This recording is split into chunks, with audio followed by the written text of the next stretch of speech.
ඉතින් නුවත් කැමතිද මාස දෙකකින් වෙන්න මේ වගේ අස්සන්නක් ගන්න. එහෙනම් මේ වීඩියෝ එක ඔයාලට දිගටම බලන්න. මේ තියෙන්නේ මේකර.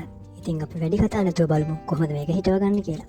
කොම්පෝස්ට් එක කොටසකට මතු පිටපස්සේ කොටසක් දාලා ඒ දෙක හොඳින් මිශ්‍ර කරලා මේ විදිහට පැකට් වලට පුරව ගන්න. ඉතින් මේ පැකට් වල ඇඟිලි පුරු කතරමට ගැඹුරට පොඩි වලක් හාරලා ඒකට බීජ ටික දාගන්න. ඉතින් ඔයාලට මේක කෙලින්ම බිම වලවල් කපලා මේ බීජ හිටව ගන්නත් පුළුවන්. හොඳට මතක තියාගන්න. ඔයා මේවා හිටවද්දි වෙළඳ පොළට දාන්න හිටවනවා නම් මිල වැඩි කාලයක් අල්ලලා හිටවන්න.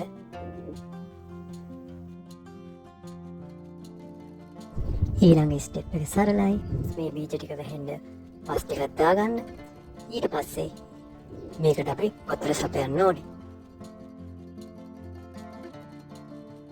සතියක් වගේ යනකොට මෙන්න මේ වගේ ලස්සනට අපි දාපු මෑ බීජ ටික පැලවෙලා තියෙනවා අපිට දැක ගන්න පුළුවන්.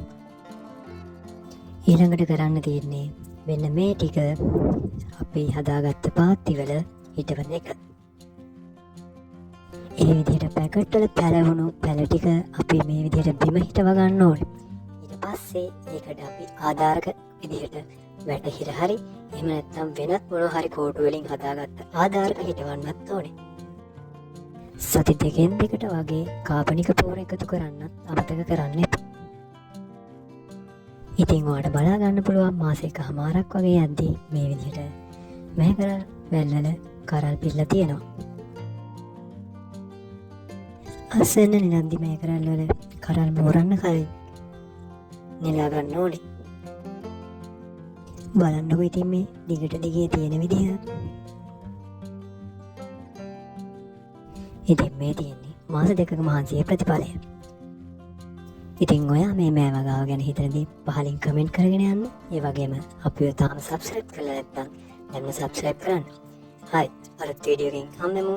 එතකන් සුබ දවසක්.